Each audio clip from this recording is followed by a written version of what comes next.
And a U.S. Marine Corps veteran freed from Venezuelan captivity is speaking out in the wake of U.S. strikes on the country and the capture of its leader. The Venezuelan government detained Matthew Heath in September of 2020, and he remained in the regime's custody until a prisoner exchange freed him 2 years later.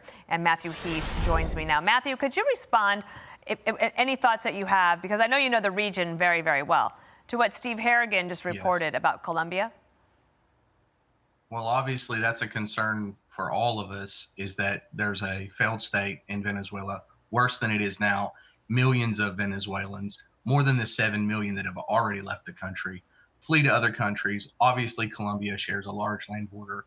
Believe it or not, Colombia in the past has served as a resting place for a couple of million Venezuelans. They've provided social services to them, but it's a poor country and they can't support 10 million more Venezuelans. And then what happens is that during the Biden years and all the migrants came up through the border, you told our producers, and I think you have many reasons for saying this, and I'll let you just explain. When you say what happens in Venezuela doesn't stay in Venezuela, is that beyond drugs?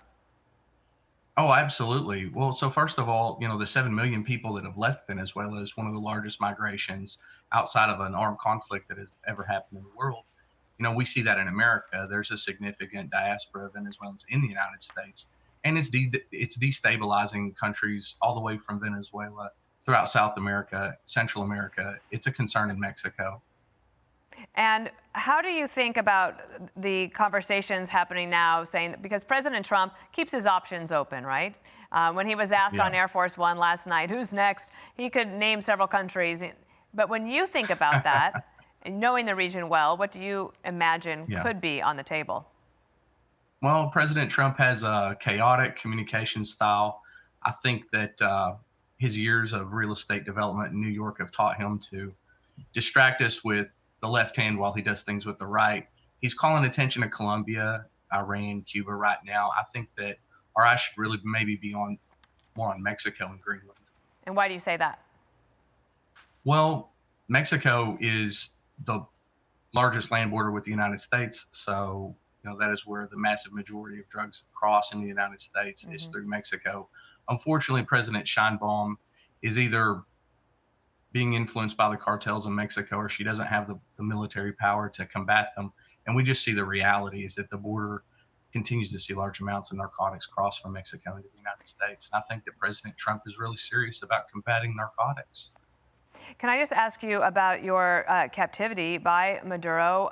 Your general experience was like what? Well, it was pretty poor. Unfortunately, the Venezuelan government, they don't respect human rights. I was brutally tortured. My human rights were violated. And I'd like to draw attention, all the torture, the poor treatment that I received. There are 5 Americans in Venezuela that we know of right now. And I'd like to call on President Rodriguez to immediately release those 5 Americans as a show of goodwill towards the United States.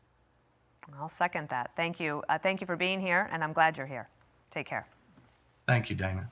Click here to subscribe to the Fox News YouTube page to catch our hottest interviews and most compelling analysis. You won't get it anywhere else.